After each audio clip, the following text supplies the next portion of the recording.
This from Azza Sukri.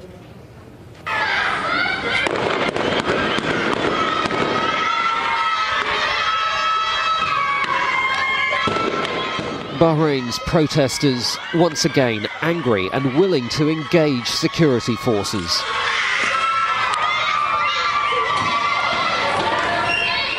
The death of a teenage boy in an anti-government protest on Saturday has triggered a new round of clashes like this one east of the capital, Manama.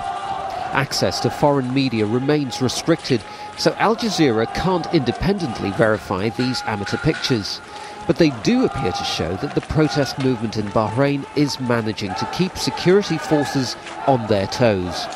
Opposition activists say 15-year-old Sayed Saeed died after being hit by a tear gas canister fired at close range.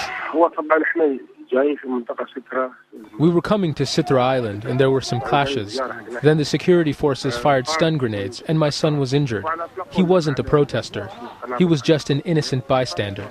The security forces don't discriminate between a protester or a non-protester.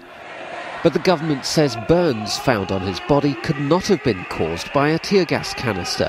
It's asked the public prosecutor to investigate. The opposition says the government needs to do more to end the violence.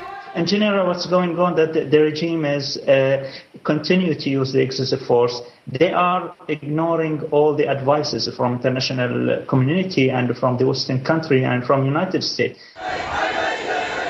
Protests following Saeed's death erupted in several parts of Bahrain, this one in the Barbar area west of Manama.